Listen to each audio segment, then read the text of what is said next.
Hello and welcome to the Vergecast, the flagship podcast of Mobile World Congress. Did we get that one? Is that a sponsorship we got? What we're getting is a letter about how we're not that. From cease and desist. But Mobile World Congress is great. There's a Senate, there's a 5G Senate, yeah, and then there's a House of mid-range Android phones. Every once a year they come together. I don't know why it's called Mobile World Congress. Anyway, I'm your friend Nilay. Alex Cranz is here. I'm your friend who also doesn't know why it's called Mobile World Congress. Sorry. It is a very European name. Richard Lawler is here. I'm here. I did not vote for any of this representation. I saw a very rude tweet this week that was like, Mobile World Congress is hilarious. It's thousands of companies coming together to compete with Apple, which does not attend. And I want to say, one, that is inaccurate, and I'll explain why. Two, I lulled. Like, I definitely just laughed. Because there's an internal truth to it. Like, if you live in an insular Apple world, yeah, like, that's the most true thing you've ever heard, and it's very funny. And then everyone else is like, no, but we're companies. Like, we build the networks. You need us to exist for the iPhone to work. Your iPhone uses all of these things, actually. Yeah. It was very, I was entertained. It was very funny in its like very small way. But Mobile World Congress was this week. If you don't know, I have no idea why you're listening to the show, but welcome. All are welcome here. Now I will explain to you what Mobile World Congress, or MWC, is. This is the podcast you've chosen to listen to. MWC, we've been going to for years and years. The CS is a show I think everybody who is in and around tech is familiar with. It's the big trade show in the United States where God only knows what happens there anymore. Samsung shows up. They're like, now the fridge has a 47-inch TV built into it. And I go, ooh, ah. Then there's IFA, which is the European version of that thing, IFA. And then there's MWC, Mobile World Congress, which for a minute, I would say, Richard, was like the most important trade show of them all because it is the mobile phone trade show. And it's gigantic. It's in Barcelona. We all have gone over the years, like literally thousands and thousands of companies from around the world. This is where 3G was debuted. It was where 4G was debuted. It's where 5G, like this is that show. And what's interesting is, well, the iPhone kind of won. Like that's why that joke is funny, right? Like the iPhone won in a meaningful way. But the show is back, right? It's like post-COVID, back in full force, and kind of like a lot of things happen there. Yeah, back in the days of GPRS, it was a whole different story. Like this is a show where it's like Intel's going to show up with WiMAX. Wow. It's like, are they? Right, like it's the show where these battles happen. It's where Windows Mobile made its debut. Windows Mobile 6.5. Actually, for like old heads who are listening to this will remember this. When we were all at Engadget, and like Steve Ballmer was like, here's Windows Mobile 6.5. And all they had done to compete with the iPhone was they took old janky Windows Mobile and they added a honeycomb shaped launcher to the home screen. And people were like, oh, it's over. Microsoft's defeated the iPhone.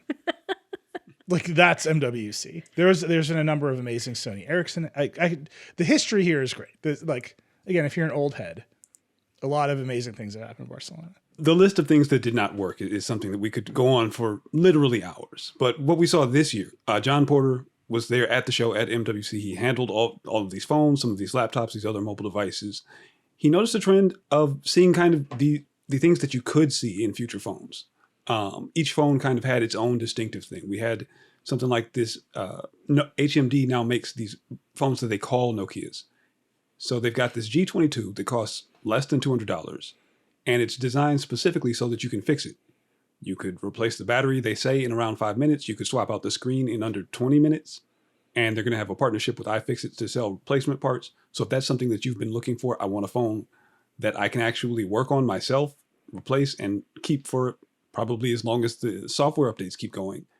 You might have that option with this phone that is actually going to be coming out this year. Or actually coming out now, I think. Or like in this next week or so. But it's not a Fairphone. It's a little more complex. It's got like water resistance. It's not waterproof, but it's got water resistance, which is one of the things they always said, oh, your phone can't be repairable, otherwise it won't be water resistant. And like watchmakers are like, that's not true. We've done this for a very long time. And phone makers are like, oh, maybe we can catch up. That one, like, that was kind of the one that I was really excited about. Is it weird to be really excited about a phone just because I can replace the battery?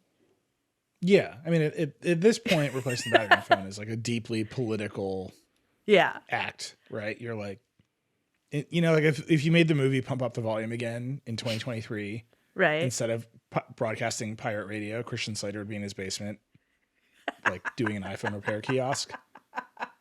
You know, and the cops would come to his house. He'd really show them. By the way, if anyone is listening and wants to reboot the movie Pump Up the Volume with Christian Slater as a rogue teenage iPhone repairman, I can write that script in maybe an hour. Christian Slater will still be playing the teenager. If only this were the peak of streaming, we could get a 20-episode series out of that. I can't believe I missed it. How did I only come to this now? So the Nokia story, it is really interesting this week. So Nokia split effectively into two companies. They licensed the old Nokia name to this company HMD, which is making handsets. This handset's very cool. The best part is that iFixit is selling a repair kit with it. And you should go look at this picture on our site. Pull your car over and go look at the picture. There's, I believe iFixit calls these spudgers. That's the tool that you use to crack open the screen. You know, you like a little plastic wedge to get in there. The spudger that comes with this phone, it looks like a pocket knife. It looks like you should be able to like quickly flip it out and then spudge something. I love it. Like, it's perfect. I think more phone repair tools should look vaguely dangerous. Yes, 100%. I think people would be more into repairability if the tools looked vaguely dangerous. And they're all color matched. The whole thing's great. I looked at it. I was like, is that a knife? No, it's like, yes. Spudger. It also comes with these like guitar pick. The whole thing's fun. So that's great. But that's HMD's Nokia. Yeah. And so they're still, you know, this is like the classic thing you do when you have a legendary brand. Polaroid is like the example. You sell the brand off for parts. You let people license it. You just squeeze all the money out of the brand equity until you're done. Nokia kind of doing that in handsets, right? Like, whatever, we're going to let this Chinese company make handsets. HMD is doing something kind of cool here, but it's still operating at the very low end of the market, right? This is a $150 handset. Okay, but cool. Comes with a weird spudger knife. On the other side, there's the Nokia that actually remains as Nokia, which is the networking equipment manufacturer. They make the 5G base stations and the cell towers and the software that connects it all together. And their big news at MWC was people think we still make phones, so our solution is to change our logo to something ridiculous. Real Kia. So I think the Kia thing worked. Do you?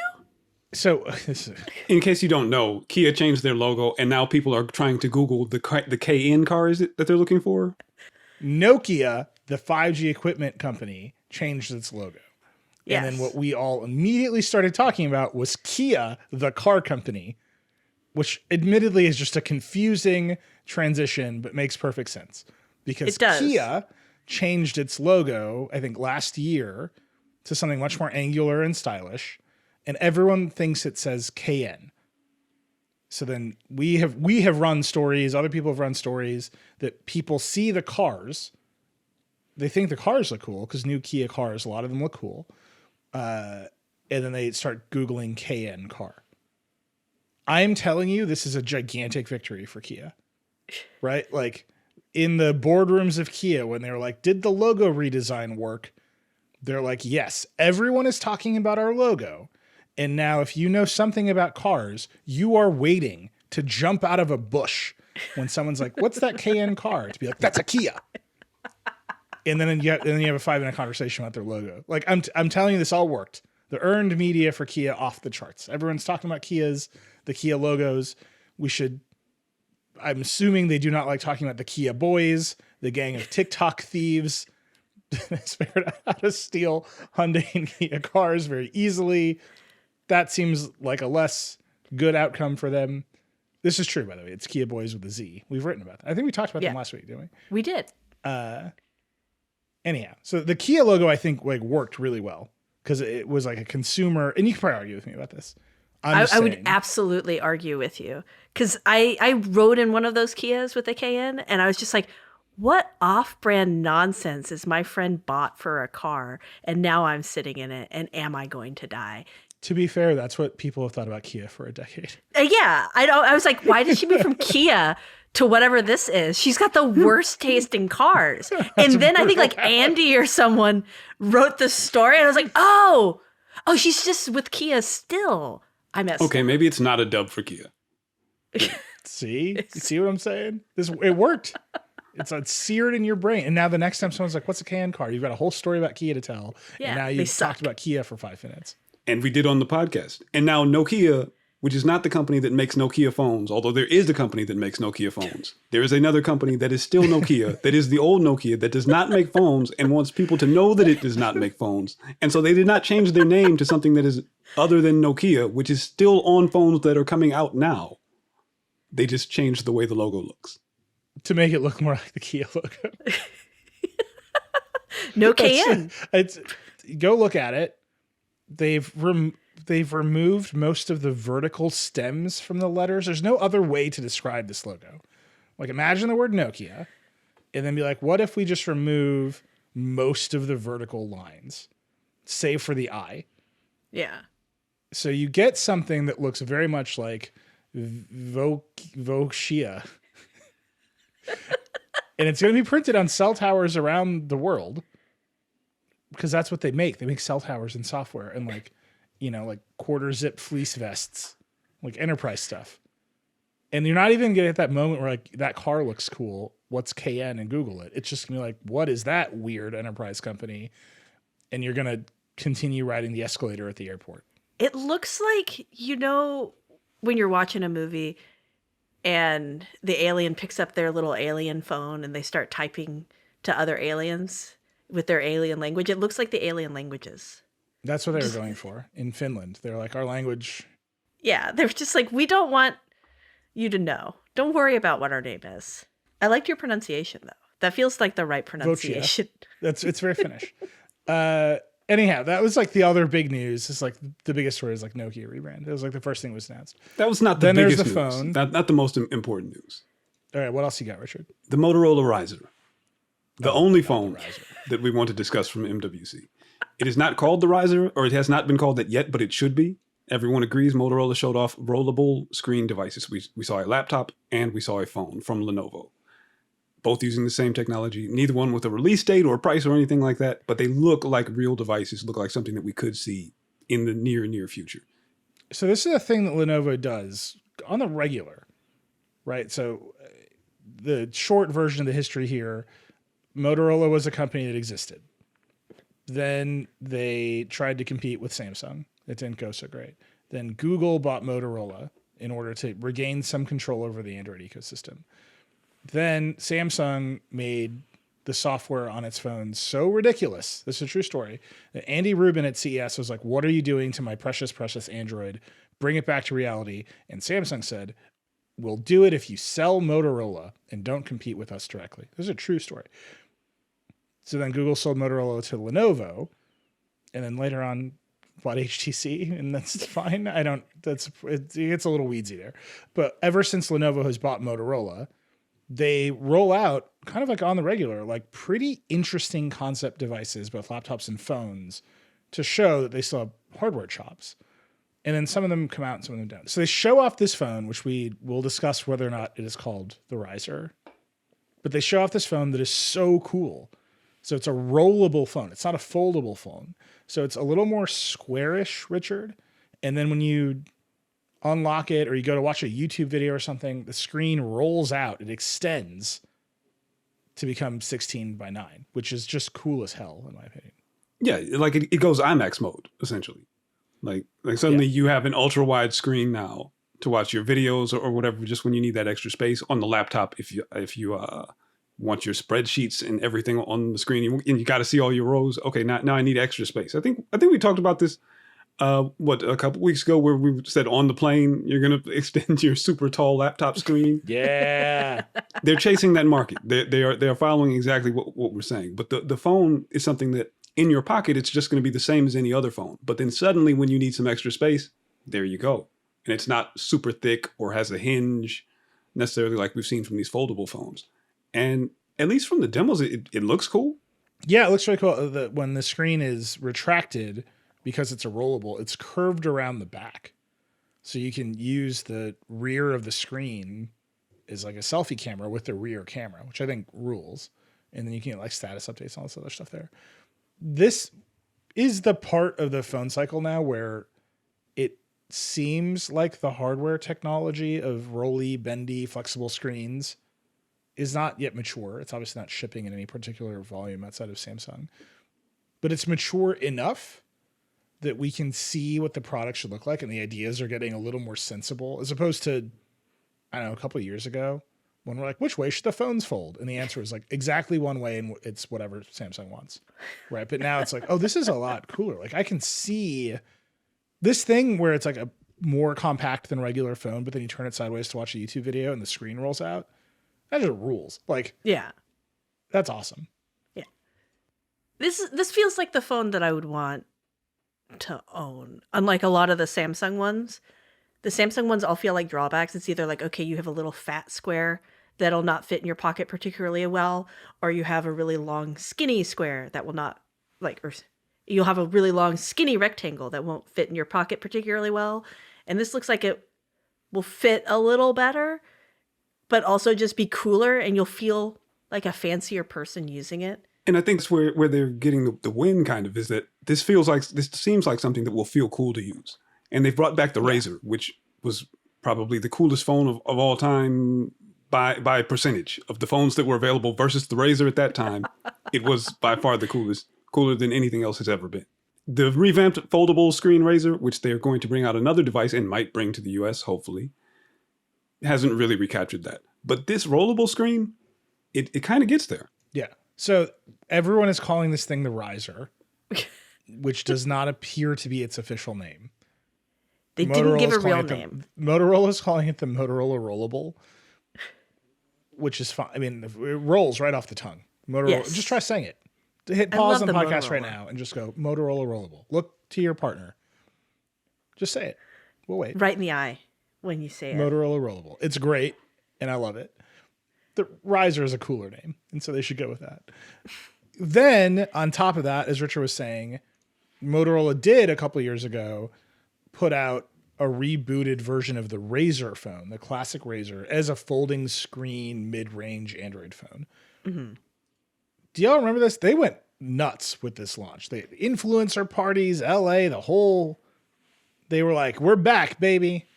Everybody wants to flip open a Razr and drive around in Miatas or whatever it is they think the cool kids do. And it flopped.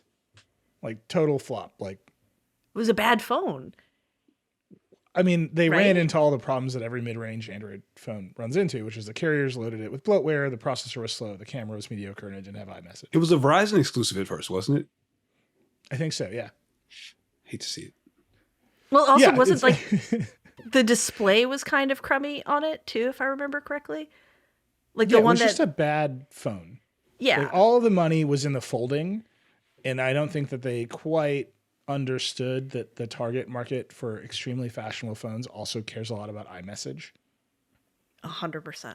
Womp womp, and then you're like, oh, and the camera's bad, and the screen's a little shitty, and the battery's not great.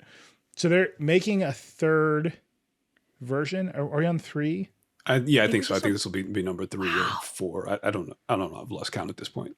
I just want to give you the quote from the CEO of Lenovo. This is to CNBC. Yang Wanqing says to CNBC, I think it's much better.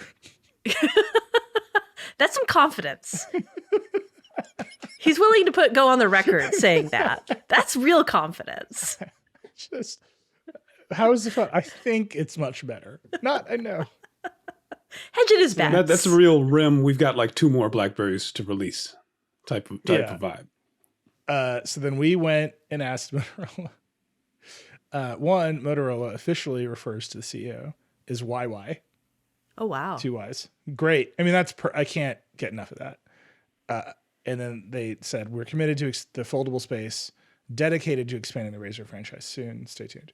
So there is another Razr coming, and the CEO of Lenovo thinks it is much better. Everyone invests. That's some like real optimism. Yeah. What else happened at MWC, Richard? We saw other cool phones. We saw Realme, and I think their kind of corporate partner showing off phones that have really fast charging, 240-watt fast charging in the Realme GT3 that you'll be able to buy outside of China, although not in the US. You'll be able to kind of plug these phones in and get half charge or full charge in just a few minutes. And these are real phones that people will actually be able to buy. Again, not where I live, but somewhere.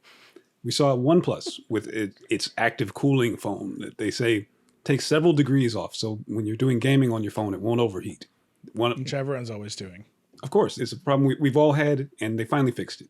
They're launching a foldable later this year. Honor has a foldable. There were just... This is what I mean about the technology is it's not mainstream. It's just hit the part of the technology curve where you can get it. Yep. Right. And like it's just an important thing to recognize. This is not limited to a $2,100 Samsung flagship concept phone. Now it's like, well, you can just get it. So Honor is going to make one. And it's important to note that that's where we are with these flexible screens. And I think Honors looks kind of cool. Like you can have it sit, you can use it partially folded. It looks a little like the Motorola MPX. I'm saying they could put a physical keyboard on there. It would be better. Ooh, I see what you're saying. We'll get there, but I think that was just the kind of the vibe of the show, that you had all of these different approaches. You can see the technology coming, and we'll have some of these other things on phones that even we can use with this ridiculously fast charging, with more ways of using it. And I just want a riser that I can roll up and unroll. Well, I want that too, very badly. I'm very worried that, Lenovo's bar is, I think it will be much better. So, they're all concepts. We have to see. I'm assuming it will have a mid-range Qualcomm chip, a medium good screen, and a bad camera. This is the default for a mid-range Android phone now. They notably wouldn't let John play with the riser, right? Yeah, I think he could see it, but he could not touch it himself. Yeah, they wouldn't let him play with it, and then he could still see the crease in the screen even from afar. So ooh, that's so good. We got some time. There was the one accessory that we also saw, more brand engineering, called Motorola, but made by this British company, Bullet, a Bluetooth fob that you can use with your iPhone or your Android phone, and you can get something sort of like iPhone SOS. Okay. But it's even better because you can also send messages. It connects to satellites. You suddenly get that feature without having to buy a new phone. It's only $100. Only $100. The service isn't too expensive, like $4.99 a month. Whoever you're messaging does need to have this Bullet company's app, but it just kind of comes in and goes out as a regular SMS from you. The other person needs the Bullet app? You can send them an SMS and they'll get it, but they'll get it and a link to the app so that they can reply to you. So they can get your messages, but they can't send back without the app. Oh, that's brutal. Ooh. That is just something brutal growth hacking right there. It's like, I'm trapped on a mountain. I need you to download an app called Can Bullet. you imagine sending that to your partner who's not very tech savvy and be like, help me save my life? And they're like, I have to log into the app store? Never. I don't know my iCloud password. You just die. You're up on that mountain forever. That's brutal. It should come with a sticker on the box. It's like, you need a friend who knows their app store password. Make sure they have Face ID set up. All right. Lastly, on the MWC tip, Alex, this is your favorite. It's the other Lenovo thing. Yeah. It's the laptop that goes into silly mode. It just goes whoop. It just goes straight up. It's it looks like a normal laptop, and you're like, oh, look at this little 12-inch laptop. What adorable thing. And then the screen slowly rises from beneath beneath the deck of the keyboard and just gets taller and taller. And then you got two screens stacked on top of each other. It looks so silly. It looks so silly. Go watch the video on the website. John did a great job with this video. But you end up with two 16:9 screens, right? Yeah. Stacked, or at least that aspect ratio. Nilay, I want to have this when next time we're doing the Vergecast and I have this. I want to be sitting across from you, making eye contact, and then you'll just watch me disappear as the screen slowly rises. So rude. The worst meeting etiquette is boop, and the screen just slowly rises up and covers So your it's eye. two 16:9 screens, so it would be perfectly sized for you to be on a Zoom call while also watching Netflix. If you 100%. wanted to do that. And no one would know because you've They raised can't see the your screen. face. So it looks like your eyes are still tracking where they were at the start of the call. Exactly. See what I'm saying? But you've just gone whoop. I think this is brilliant. I want one tomorrow. I don't know what needs to happen to make this an actual viable product that people buy, but the last few times Lenovo has done something like this where they're like, look at this stupid thing, and you're like, that's stupid, nobody will buy that, I want it. Then they go and they make it and nobody buys it. This is Lenovo's thing now. Yeah, they just do it. They don't care. They're They're like, all right. here it is. And the last dual screen laptop was pretty good, wasn't it? I feel like Monica said in the review. Am I going too far? Generous. It wasn't horrible. There we go. Yes, Monica said it was actually good and, quote, shockingly useful. And then she said, as long as you're willing to pay $2,000 for it, which I'm just going to point out that in laptop world is not a lot of money.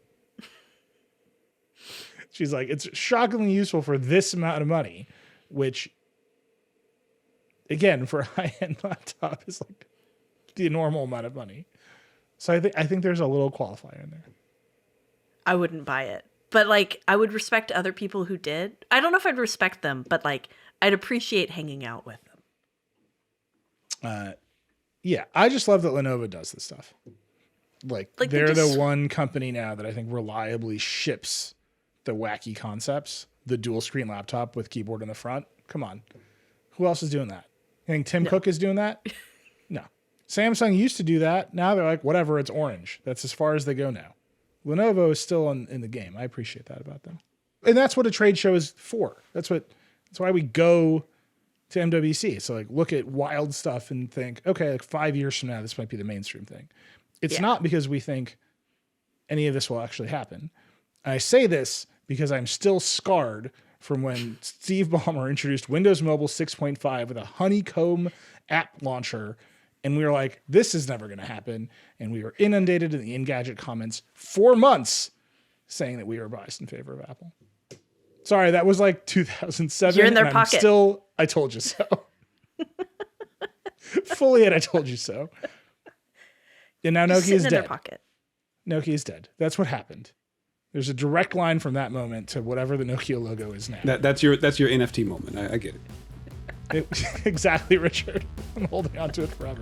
All right, we got to take a break and come back. Alex Heath scooped the entire Meta AR VR hardware roadmap. We got to talk about it. And then, of course, more stuff happened. We'll be right back. We're back. Big scoop this week. Big scoop. Huge. Alex Heath, scoop machine. Scooped Meta so hard that they talked about him in all hands meetings after the scoop. Yes. Which is the funniest part of the whole puzzle.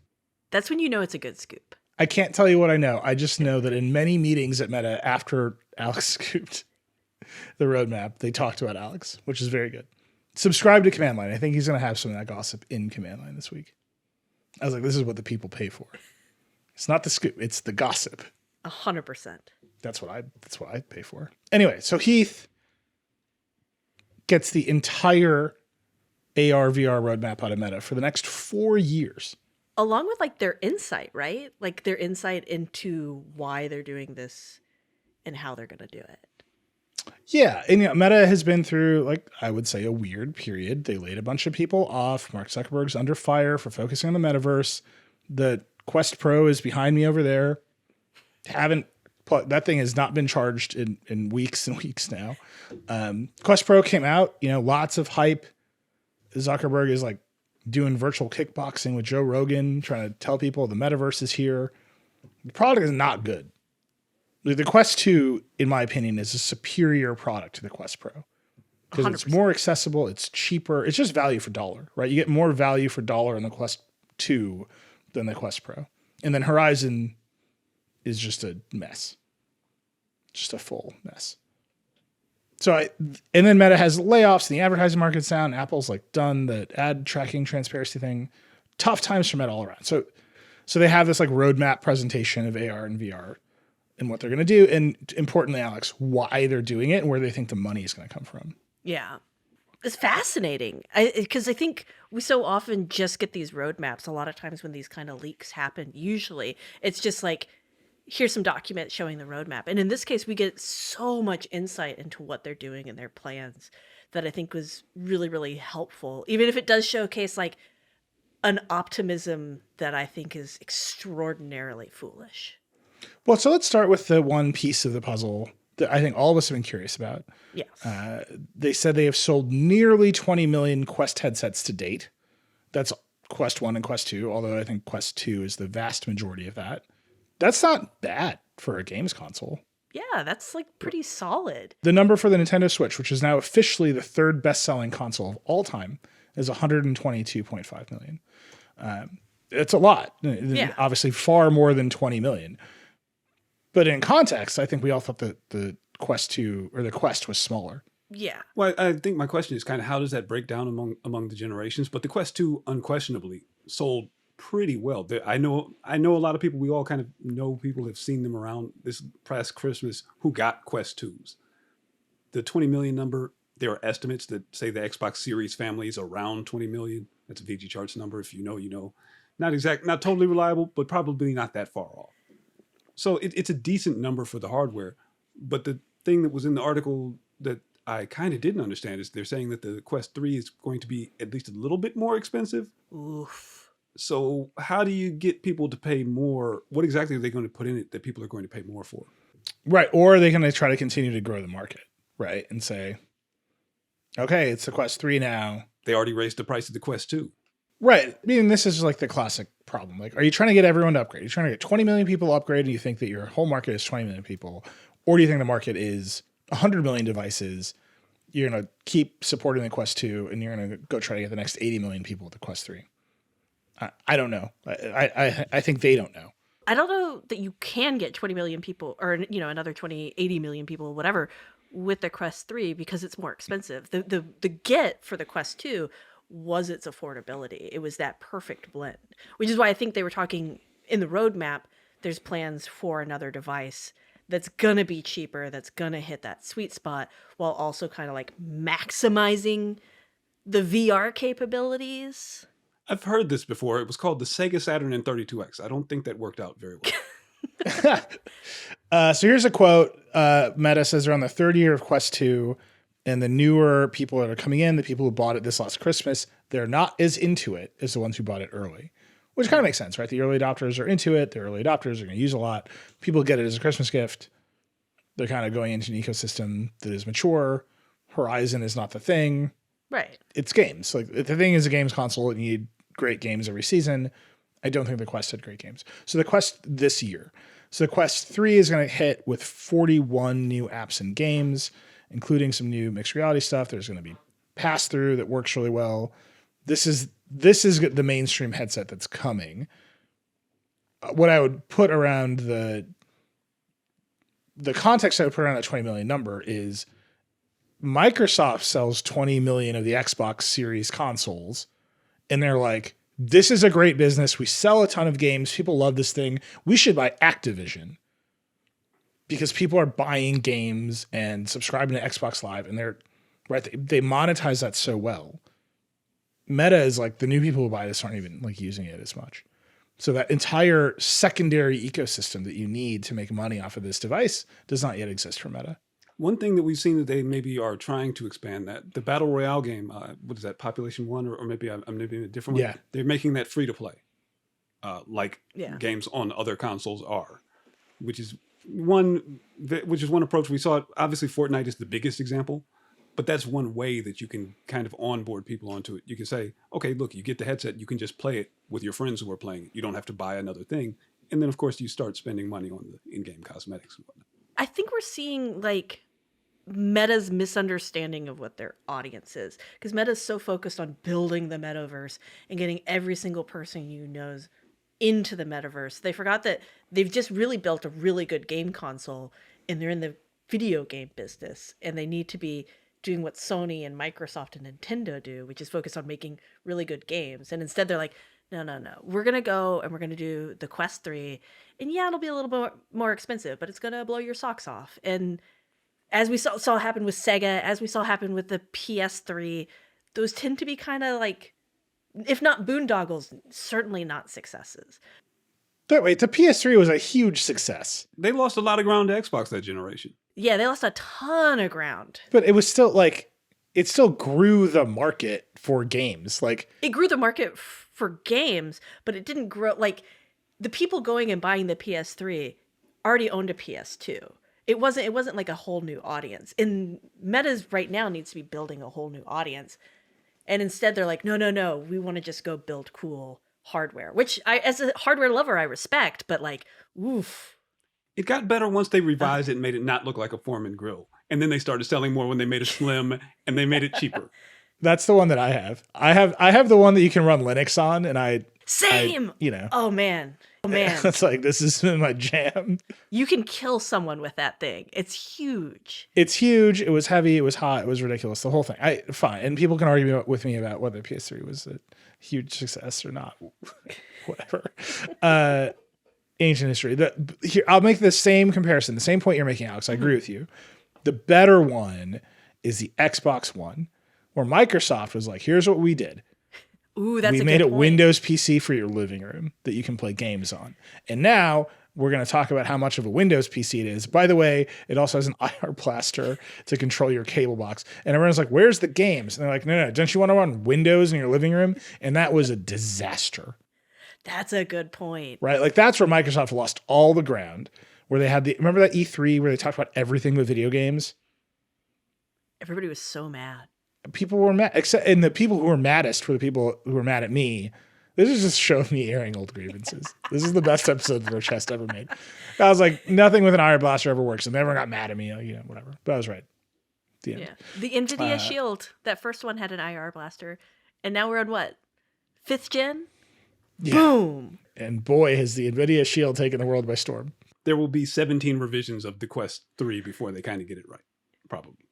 Yeah, that's what I'm saying. Is the exact point Alex is making? You're correct. Is when you make it a game console and you make it great, people buy it, they love it, they're going to play it more. When you start to be like, it's also a general purpose computer, and this is true of the Quest 2 right now. If you open it up, it wants you to do things other than play games. It's like, sign into your Facebook account. Here's this new thing. We've added multi-window support. Horizons. Yeah, it's all like, I don't want to do any of this stuff, man. I'm going to play NFL Pro Era. I'm going to be bad at being a quarterback for a while, and then I'm going to put this down. And like, that's all you want out of it. My PS5 is not like, oh, you're interested in Gran Turismo? Have you thought about opening a web browser? It's like, no, like, stop. And I think this is the challenge that Meta has with the Quest 2, which they're trying to expand. But going Quest 2 to Quest 3 to Quest Pro, it's a replacement for your laptop. This is the next generation of computing devices. I think it's a bigger gap because people they think that games machines are an appliance. Yeah. Right? Even if the chips and some of the software is all the same as a general purpose computer, they're still like appliances, and that they are supposed to do a job and then you're supposed to go away. Now, I know there's people right there right now talking. They're like they're in Chat GPT being like, write an angry email about my Windows PC that I play games on. I understand. I'm just saying that these devices. It's Tom Warren. Tom Warren is doing it as we speak. But what do they have lined up after that? So where do we go from there? I guess we've got years of data of what Meta is going to do. What do they do next after the Quest 3?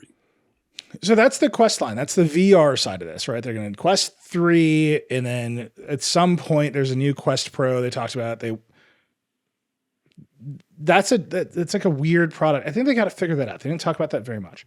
The real stuff, and this is like the battle with Apple that's coming, is the AR glasses. So we are expecting some sort of mixed reality headset from Apple this year.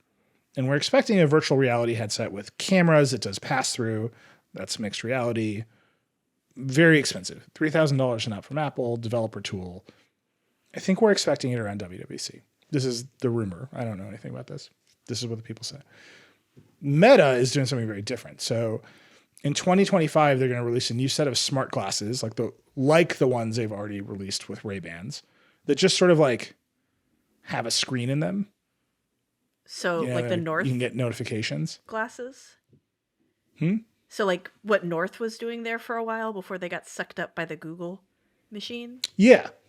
Yeah. So like, I think the current ones, they just like take photos. They don't like do anything. You know, Yeah, it's like, it's got a the camera in Ray-Bans it. just take pictures and Gratz, you took some pictures with your When I think of glasses. things I trust Mark Zuckerberg with, it's putting a camera on my face that other people can't see. 100%. It's great. Take my money, Mark. So the next generation in 2025 will just have a screen in the lens, and you'll be able to get notifications. Like they called it a viewfinder. You like incoming text messages, scan QR codes, translate text from one thing to another. This is like everyone's favorite demo. And what's the other thing they're going to have? They're going to have a smartwatch that controls it using a neural interface. Oh, Which is boy. tech that Meta has had and that they have demoed before. Addie has seen this technology. She loves it. She thinks it's so cool. She was very worried when Meta was doing the last. They were going to get rid of this. But they're betting on it that instead of this thing right now where there's a bunch of cameras on a headset and you like wave your hands around and do pinching motions, they're going to be able to put a smartwatch on your wrist that will detect what your hand is doing. Which is, it's just cool. Like they have the technology. They've demoed it. Yeah. Well, they were going to do the watch for a while, and then the watch got killed because everybody was like, nobody wants a Facebook branded smartwatch on their wrist, even if it does do the neural stuff. The entire underlying thing here, not to make this whole thing about Apple, but the entire underlying thing here is Mark Zuckerberg knows that his company is at Apple's mercy. And we've seen it now several times. Like Apple pulls a security certificate, all of Facebook's internal systems stop working.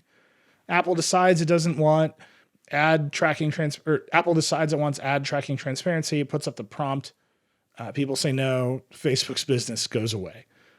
Mark Zuckerberg knows he's at the mercy of Apple. So if you want to make a smartwatch and you're like, you cannot reply to texts on it on your phone, like you're done for. There's a reason there are no competitive smartwatches on iOS because Apple restricts all the good capabilities to its own platform. Fine. We can argue about that, whether or not that's right. Elizabeth Warren is going to like jump through a wall like the Kool-Aid man screaming about interrupt, whatever. Mark Zuckerberg knows that this is the current state of things. So he's got to build a new platform. Yeah. And so building a smartwatch that's like still dependent on Apple, I don't think he's interested in that. So he's like, I'm going to build a headset. The headset, you're going to live in the headset. You're going to brain in a vat. You're going to post to Instagram all day. I'm going to read your thoughts, and we're going to move your laptop into this headset. And now I've got this smartwatch that is the control surface for the headset instead of doing camera-based keyboard stuff or controller-based stuff. I think this is the coolest idea they have because everything we know about Apple is that Apple is going to do the camera-based, pinch in the air situation. Now it's Apple. They will probably do a better job than what we've seen in the past, but that's what we know so far. So that is the coolest part is like, they're going to do these smart glasses. They're not AR glasses, just sunglasses with a screen that do notifications. And then this control system. Well, they'll have a viewfinder. They'll have like that limited range that is already capable of in other glasses. Because I think that's the thing that I keep getting focused on with AR. We all have our little bits where we're like, AR can't happen until this happens because there's so much stuff that has to happen first. And for me, I always get hung up on the like, how are you going to use these? What's the technology behind the display?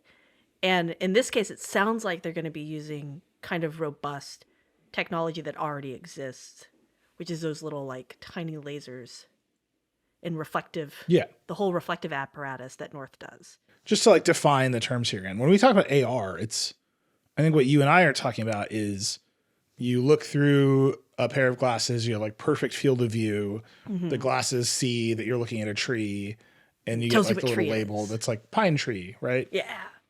By the way, huge problems with this, especially if you live in the world of Facebook content moderation. Imagine that you're standing in Washington, D.C. and you're looking at the Capitol building. Who gets to label the Capitol building? What happened at the Capitol building? Any notable events that your uncle on Facebook might like to notate around that building? The content moderation nightmare to end all content moderation nightmares. I just got like tired thinking about it. It's exhausting and no one's ready for it. Who will augment reality? A real question. That's a real headline we should put on the site. But that's like the holy grail. Like Mark Zuckerberg has called this holy grail. Yeah. I've said this a million times in the show. If I could just remember people's names, I'd be the king of America. You couldn't stop me. Unstoppable, charming. They'd all be The so charm, upset. the dedication, the memory that I remember your kids' names. I'd be like an unstoppable politician. As it stands, I can't remember anyone's names, so all of you are safe from my reign of terror. But these glasses, the problem is you have to build a worldwide facial recognition database to enable that feature. Again, not something I'm sure we want Mark Zuckerberg to do. I think he's already done it, but yeah. Well, I'll be unstoppable. Yeah. You can't touch me. Who cares about privacy? I know who all of you are. I know your names. Vote Patel. This is like an interim step. Like that's the dream. Yeah. And that's what we think Apple is building towards. This is like, it's a pair of sunglasses and it's got a little display in it. It's like Google and Glass. And that display. Yeah, it's a little monitor in your glasses and it can do things like show you a notification. And it sounds like it'll have a camera still. So it can do things like take a picture of a sign in a foreign language and then like show you what that text means. It does not appear that they're talking about you can overlay or augment reality with that screen. Right. We don't quite know, but it doesn't seem like that's the case. Yeah. Which is interesting because Apple's product is that thing. They're going to jump right there this year. And this Facebook smart glasses 2025.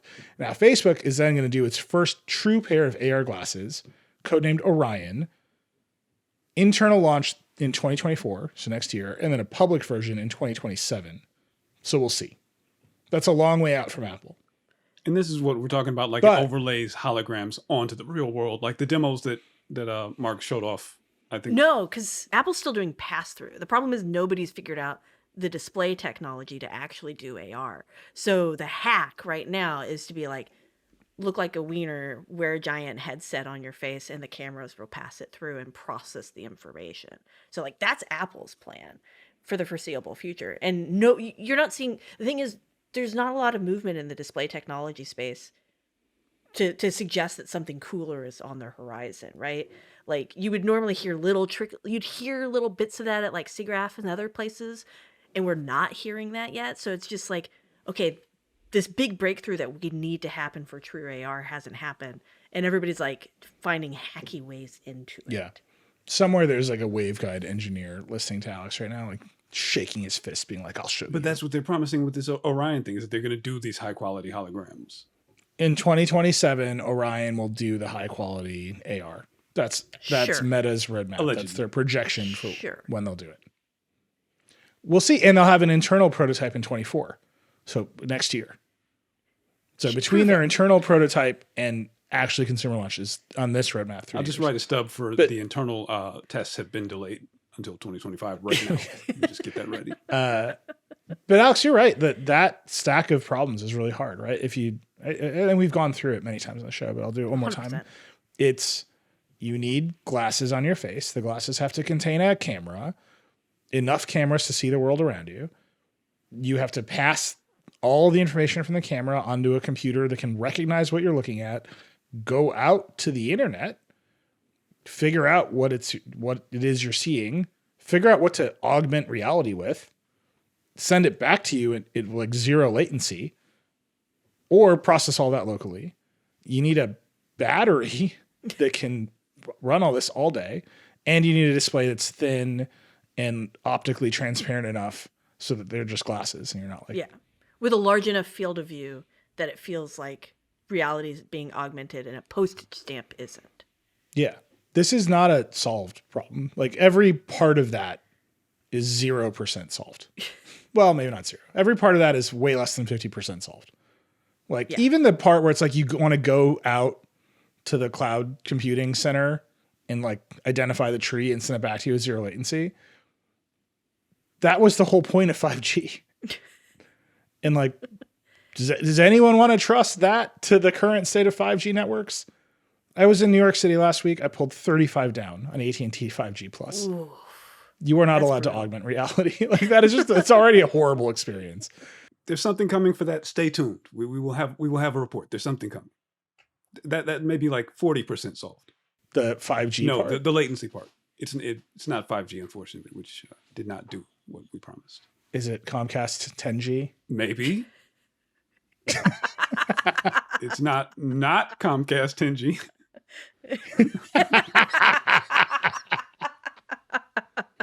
Disclosure, NBC Universal is an investor in Vox Media, our parent company. Comcast owns NBC. They don't love me. Comcast's been super thirsty with the 10G marketing lately. Have you noticed this? Yes, and 10G, if you were wondering what it stands for, it is more than 5G. They're just like, skipped right we ahead. know you love the convenience of the mobile internet. Have you thought about faster internet with wires? It's good. I'll take it.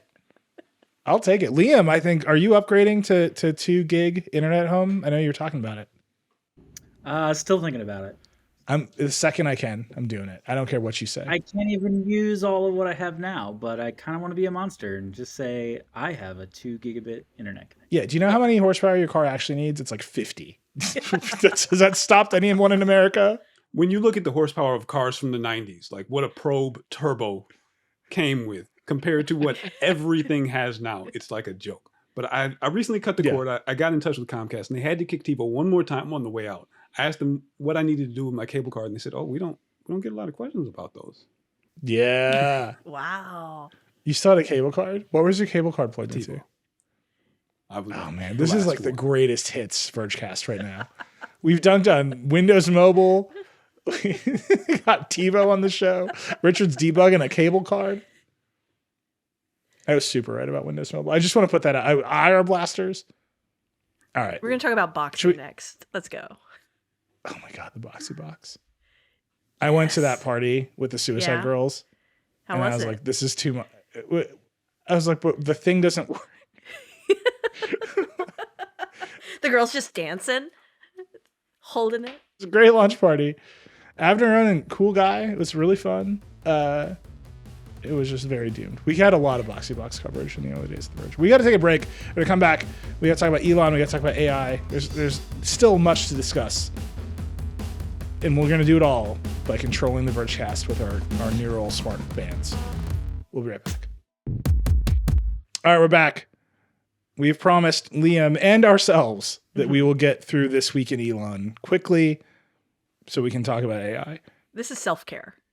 There's a lot of Elon news, but kind of like none of it matters. Like, I don't know how else to describe that, Alex. I think on the clock of Alex winning her bet against Monica and Liz, I think I'm much closer to winning the bet now. Because he was doing some like A+ shit posting this week. He was tweeting replies to people arguing about the war in Ukraine during Tesla Investor Day. He was backstage at his own Investor Day replying to randos on Twitter. I'm just saying, I'm so sorry. It's going to happen. I'm going to get a coffee and a bottle of champagne, and the rest of you are just going to have some nightmares in your head forever.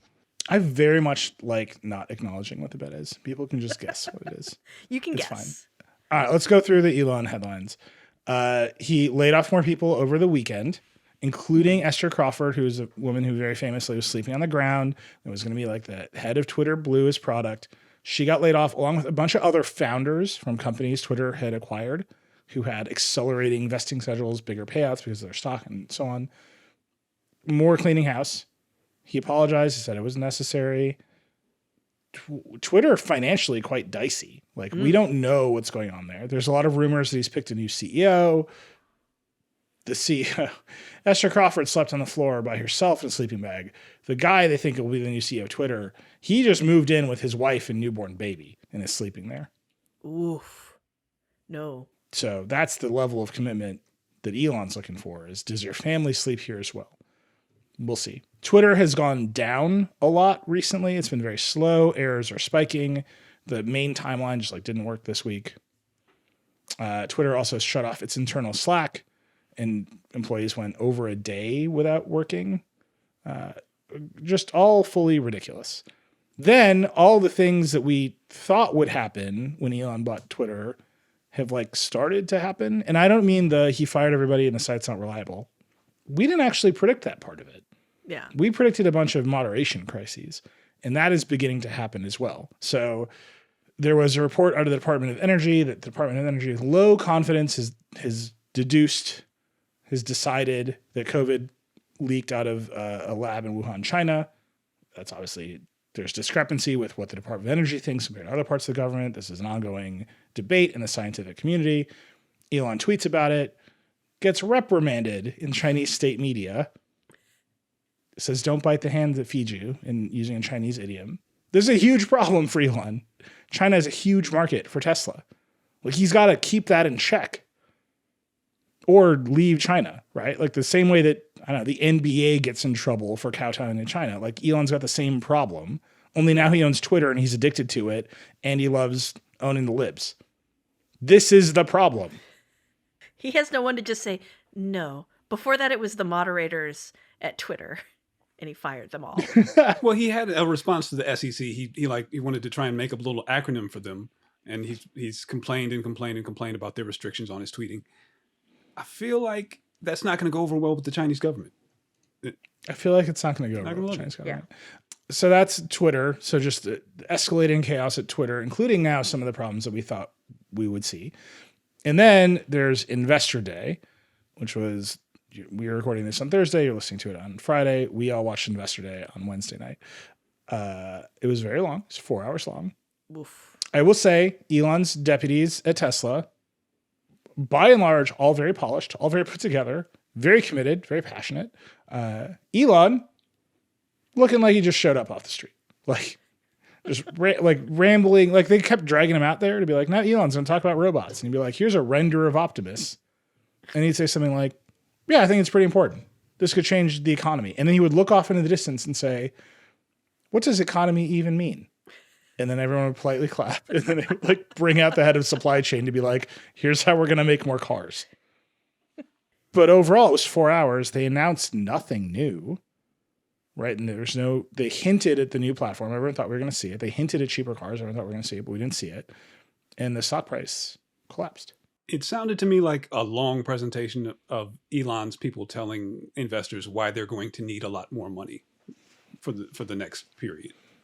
Yeah, I got some of that vibe. You know, there was something really interesting. So Tesla is very innovative as a company, and like the way they design, package, and build cars is new and novel, right? This core argument they're making, which is that a big car company like a GM or a Ford or whoever or VW is like, their job is to go buy parts from lots of suppliers and they integrate all the parts, and there's like so many parts in the car, and that's why they're hard to upgrade over the air and all this stuff. Like, all that is 100% true. Mm-hmm. It's just that was the argument at the beginning of Tesla. That was the argument when the Model 3 was coming out, right? We're now making a mass market car. We've designed and built it from the ground up. We are using less computers, less supplier computers in the car. We are designing the manufacturing at the same time as like, this is all, to me, this is all very familiar to the Tesla story we've heard for years.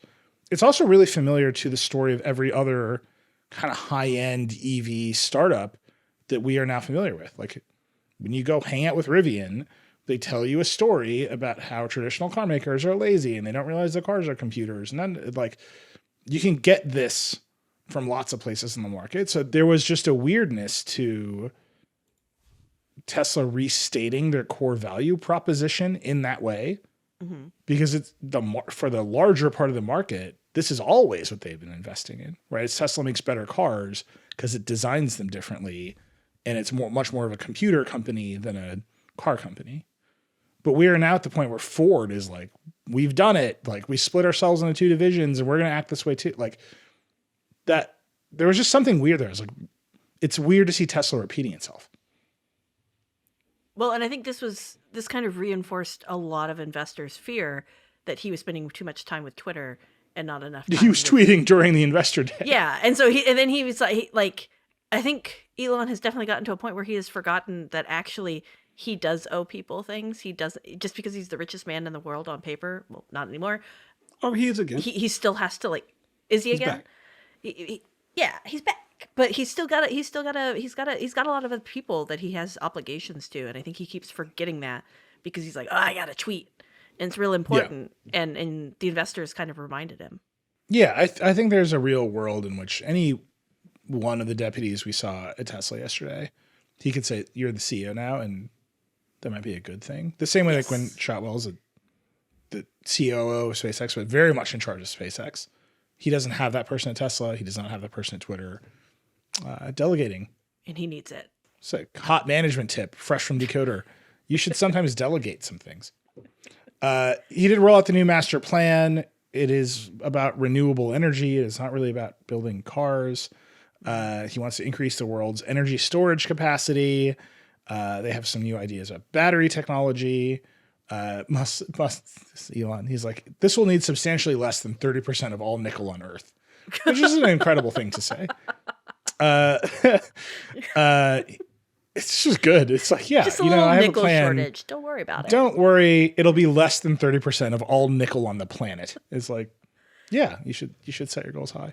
And then they talked a lot about just in general manufacturing more efficiently. And then they did spend some time talking about full self-driving and how they think they get full self-driving out the door. The cars will be taxis. The cars will be in service more often. They'll be driving themselves around, making money for you while you're sleeping.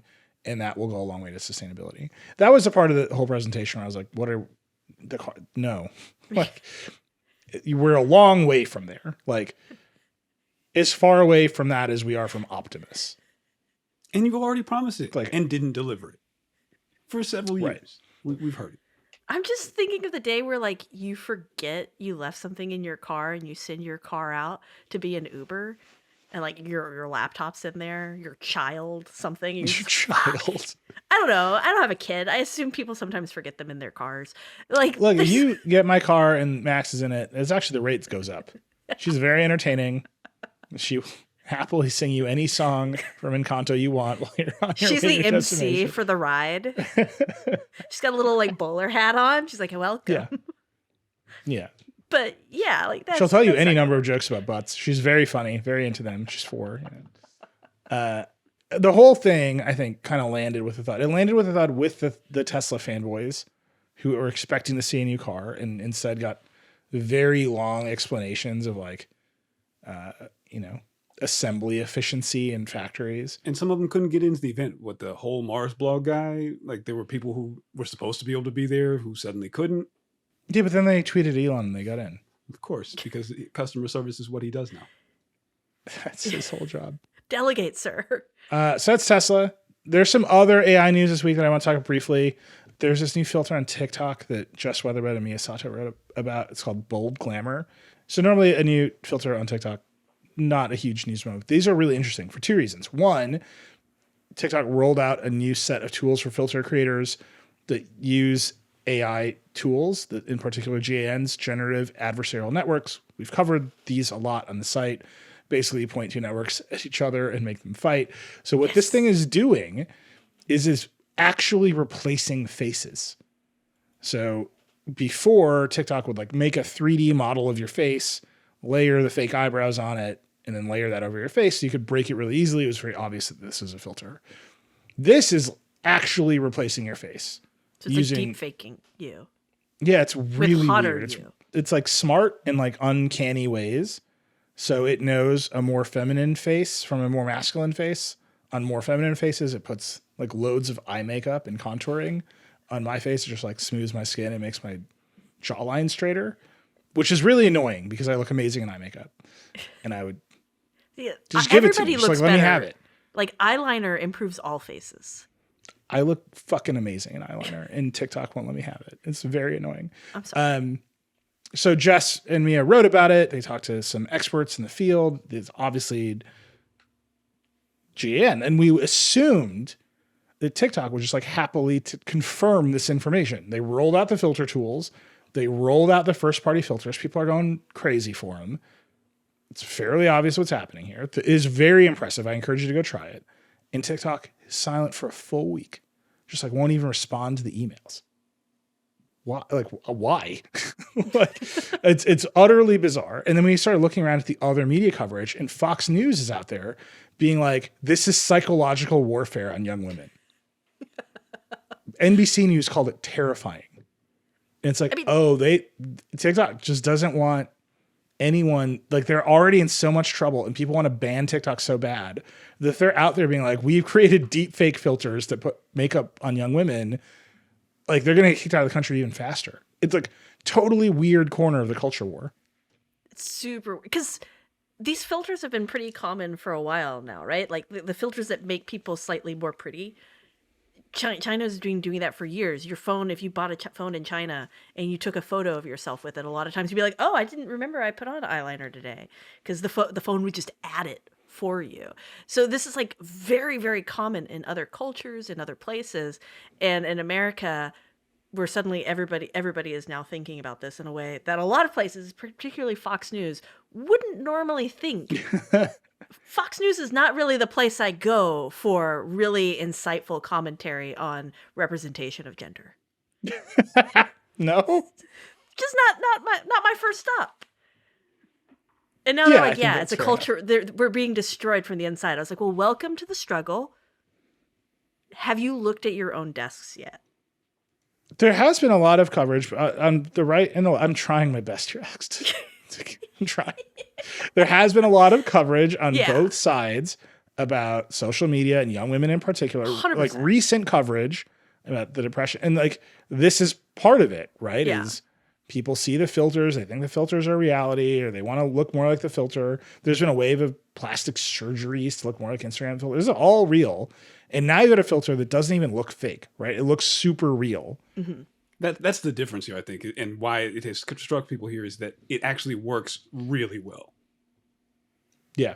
Well, I mean, it works pretty well. You have to decide what working means. I didn't say it's good. It just works. Right. It works well in that the thing it's doing to replace your face is impressive. The actual like makeup look on some people is great, on some people is fine, and on some people looks bonkers. And so Jess, like it's her photo at the top of her story. She was like, this makes me look like a troll. Like, I hate the way this looks at me. The thing is that it just looks very real. And I think there's an entire tech culture Verge story in there that has been distorted into this is Alex's point, that has been distorted into the Fox News headline of this is psychological warfare. And it does look like a person who's had contoured and heavy makeup on, but it looks like an actual person's face, even though it really doesn't look very much like your real face is looking at all. Yeah. Yeah. If I could contour as well as this thing does, I would be a makeup artist. Yeah, but I can't. I see. It won't even let me see. What would I look like? I'm so sorry. It's very annoying. It's does always lighten creepy the beard. when you do get that contouring, the really heavy stuff that like Kim Kardashian is super known for. Like she was kind of popularized that type of contouring. You're like, am I a witch? What's happened here? My face is different. People go, oh, and you're like, is it a good O? Is it a bad O? And this just lets you do it without having to like spend hundreds of dollars at Sephora. Is it good? Is it good culturally speaking? You keep talking about it like it won't even run on my phone. It won't run on the Pixel. Yeah, it only runs on iPhones, right? There's a lot going on here. Like I said, it's a very Verge story. And the amazing thing about it, right, is we're talking about something that its base level is just a really cool piece of tech, right? Whether or not it's the technology is being pointed at do contouring or whatever else it might be, that underlying in real time, we're doing generative adversarial networks to remap your face at a frame rate that is close enough for video. That's cool. And then it's the culture war has just come for it to the point where TikTok won't even talk about the technology. Yeah. Because the culture war is like out of control. So that one is the one we're tracking. Speaking of Mia, right as we came on air, we have talked a lot about CNET and the use of AI to write SEO spam, basically. Mm-hmm. I feel like I can just condense that story into what's happening. It's a very complicated story. But right, they're using AI tools to write SEO spam articles to get you to sign for credit cards. Natural results of that, CNET today laid off 10% of its masthead. Which is really bad. I mean, these are people we know. These are our competitors. I don't like it. But you can see this thing is happening where we've talked a lot about AI in the context of Google. It's like CNET turning into the AI content farm. Yeah, first they're just going to, the private equity company, Red Ventures, they're just going to gut CNET. Right? Yeah. But they're going to point the automated tools at winning Google search terms until Google is forced to contend with it. Because that's the money. And then right as we're coming on air here, Mia broke the story that the editor-in-chief of CNET is stepping down and becoming the AI content head of the. That's It's sad, brutal. folks. Yeah. I don't love it. I don't like Not it. a fan. This is the future. I hope you enjoy the Vergecast because soon it will just be chatbots arguing with each other about our blasters. That happened to someone on our staff this week. They didn't realize that they had, I believe it was Otter AI activated, and it joined a meeting for them that they couldn't attend and just started like chatting at everybody in the meeting. And everybody's like, why are they ignoring us and not talking to us? And they just accidentally activated some sort of AI chatbot to show up to a work meeting. This is my dream, is that soon all of our meetings will just be our chatbots talking to each other. And they come back to us with like, here's what everybody discussed. Nothing actually happened. You still have to go Slack with each other. So like most meetings. Just to be clear, most meetings in corporate America are exactly that thing. Bing, on the other side, Microsoft's added some personality tools to Bing. I think there's been a real, I don't know how you two feel about this, I'm curious. There has been a real reckoning of whether Bing is actually a replacement for search or it's just a thing that various very smart tech writers want to smooch. I finally got access to it, unfortunately, after they nuked the personality a bit. And I used it. There was something I was looking up, and I knew that I wasn't going to be able to Google it very well. I've used Google a lot. I can tell when it's going to give me an answer or not. And I decided to search in Google and also in Bing. And neither one gave me the answer that I wanted. The summary response that Bing eventually gave me was decent. It was decently written. It was easy to read, but it didn't have the information I was looking for. And it was slow. By the time it actually popped up, I had done 3 Google searches and, was kind of closer to getting the kind of question that I wanted. So no, I don't think it's there yet as a search replacement.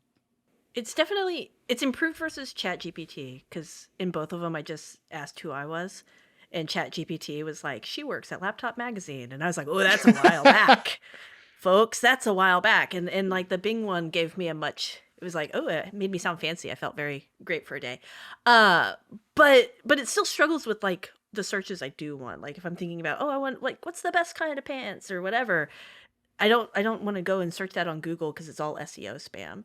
And Bing's not helping because it still seems to be based on Bing search results. And I've been trying to use Bing just to like experience the magic. Boy, it's not magical. Like just the straight ahead Bing search engine's real bad. So they integrated Bing with Windows 11 now, and it's really just a button on your search bar that when you click it, it shows you the news widget that you were already ignoring, and then you click Bing again, and it opens up Edge to the same Bing chat app that everyone else has. It's just a button. That's what they do. Here's my idea for Bing. They should stop pretending that it's a search engine and just let it be a dating sim. Just let people date Bing. People pay for Tinder Gold. Be like, it's $8 a month and you're dating it now. It will not go with you to the wedding this weekend. It will. Yeah, it's your girlfriend from Niagara Falls. But it will find someone on Craigslist to go to the wedding with you this weekend. Just to complete the Windows Mobile Nokia triangle, I agree with Steven Sinofsky. That's basically what he said. Wait, Steven Sinofsky said people should be allowed to date Not Bing? in so many words. He said that they should consider these things features, not bugs, and just let it go do that and stop trying to challenge Google as a search engine. Yeah, but the money is in search. This is the problem. Like the business model that Nadella is excited about is taking any dollars away from Google search. And everyone else is like, what if you could kiss it? And like, there's not as much money there. But you can make that money. You charge. It's not the same amount of money. Like one is the most lucrative business model in the history of the internet. And the other one's a very lucrative business model for millennia. But not on the same scale. And it's one of those things that comes up, I think, every time people ask about, like, why is this company blocking adult and porn content from their thing? Because it doesn't make as much money as Google does. Yeah. Yeah. It's very good. Last little bits here. Sony announced its 2023 TV lineup finally. They didn't do it at CES. Looks pretty good. New gaming menu. Alex? Some nice TVs. There's an anime button on the remote. We're here. Yes, it's got the crunchy roll. Like Crunchy. I said crackle. They're basically the same. The trajectory of Crunchyroll, which was originally where you would watch fan subs of anime. It was all pirated. And then the guy like made some deals with anime companies in Japan so he could have the anime air at the same time on his pirate channel. And now it's a button on us. Like the trajectory from that to owned by Sony to now being on the Sony remote just delights me to no end. Yeah. Good for them. It's Sony. I just have to get in here and say, as the representative of 2 gigabit internet speeds, that their top of the line Sony A95J, I think is the letter this year, 4K 120 capability, but it still has a 100 megabit per second Ethernet port on it. Why do you need more than 100 megabits per second to your TV? Well, how about for the Sony streaming service that supposedly delivers you Blu-ray quality 4K content? Oh yeah, Or streaming they have definitely the service with the rips from your Plex server that are completely I don't know what you're uncomplex. talking about. I have to go now. Well, I didn't say your Wait. Plex server. It could be anyone's Plex server. It's anybody's. Liam definitely doesn't have a Plex server. No. I don't know what you're talking about. Liam But has yeah. been. All right, a Blu-ray. Okay, 4K Blu-ray is 100 megabits. I got you. Just saying. That's crazy. But that's like an uncompressed Blu-ray. There's not a streaming service in the world that delivers 100 megabits. According to them, they need at least 80 megabits per second for their streaming service. The Sony service that no one uses. This is like, just to go back to Vergecast hits from the 80s. Remember when Sony, like, no one remembers this. Only I remember this. One year at CES, Sony was like, we have a new 4K streaming device. Yes. And it will download 4K movies in the background. It was and the best. It was a silver circle with a light. Oh no, this It was is a like different one. huge. It was like an oval, and it had a light. Like this was the problem. And I was like, "Can I see it?" And they took me to the booth, and they showed me very proudly this device that they were going to release to consumers along with their first wave of 4K TVs that would download 4K movies in the background, and you'd be able to buy them. And it was a whole thing. And I was like, "Is this actually it?" And they were like, "No, that's just a box with a light in it." And then they like pulled back a curtain, and they're like, "This PC is where it runs right now." And I was like, only at CS do you get to fully announce just a box with a light and be like, we're going to figure this out. Don't worry about it. We got this. It's coming. Needless to say, the Sony box with a light did not upend the streaming landscape. But they do have a very expensive service where you can like, and it's kind of like a better version of what Apple does when you buy or rent a movie from Apple. They actually, those movies are higher bandwidth than what you would watch on Netflix or something, same movie, because it downloads the whole thing to the Apple TV device. And so Sony has like tech that does kind of similar. So for nerds like Liam and I who really want like to see every little piece of film grain, it's nice. For no one else. But aren't you downloading that anyway? No, I just Aren't have you Blu-rays. prefetching that content? You're not streaming it over Ethernet to your TV. I just got my We Blu-ray all need of the extra Once Upon a headroom. Time in China. Fine. Can I just say I recently received the new PDF of Stereophile magazine on Apple News. You're ready. You're going to tuck in. It's very good. And the entire editor's letter was written about ChatGPT, and he asked it if cables made a difference, and ChatGPT was like, I know what you want. And it was many paragraphs about why some cables are better than others. ChatGPT gets it. I was like, no, this is wrong. This is pure misinformation. This is the most dangerous misinformation that's ever been printed. They're just HDMI cables, man. It's ones and zeros. Some HDMI cables are better than others. No, that's Monster cable is back. I just- Here we go. It's happened. You got to get the gold plated, man. That's how you know. There's nothing that brings me greater pleasure than tucking in with my iPad in the latest PDF of Stereophile magazine. I love it so much. I can't believe I haven't been doing this for years since Apple News Plus came out. But it's true. This is a true story I'm telling. That he was just like, let's see if ChatGPT can write the editor's letter. And it was like, cables are great. It's a lot. Okay. Lastly, this Microsoft Phone Link iMessage thing. Richard's A pumped. lot of controversy this week. So Microsoft releases a tool. They have Phone Link on Windows, which I don't know if you have it. But they're like, you can now use iMessage from your PC with it. And what they're doing, Microsoft, the company that is at once the forefront of the state of the art with its emotional chatbot that will just lie to you about whatever you want it to. And then you want to kiss it. They're like, here's what we're doing. We're Bluetoothing into your phone. We're reading the notifications that come in and passing them to your computer as though it's a message. The hackiest of all hacks. So it's like your car when you get a text message.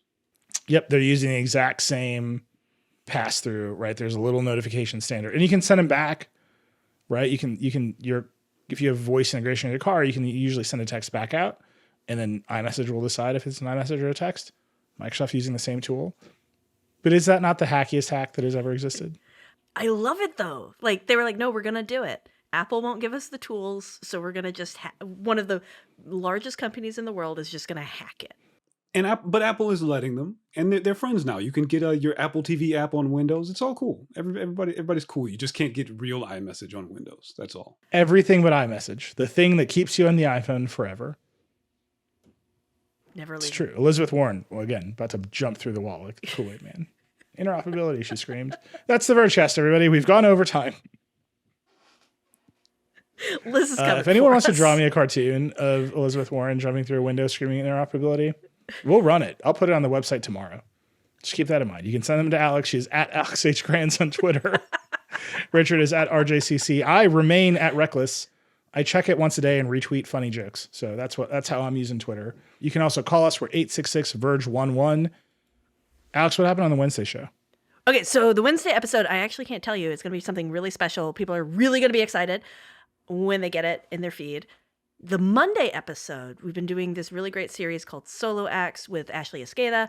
She's an absolute delight. Every single week, she and I run over our allotted time just chatting. She's great. But she is talking to Madison Carr, who is a game designer who designs her games all by herself, even though it is potentially more lucrative to go and join a big studio. And she's going to explain exactly why that is. And it's a really great answer. I loved it. Well, those are great. I really like having Ashley on the show. I know a lot of you have tweeted at us about how great she is. Keep listening to her. It's been fun to have her on. And then next week, we're at South by Southwest. Yeah. And we're doing With a special special episode guest. live at South by Southwest with some special guests, including a returning special guest, which will be very fun. That's it. That's the Vergecast. We are fully out of time. Our master plan is to continue using GPRS to control your TV over IR blasters.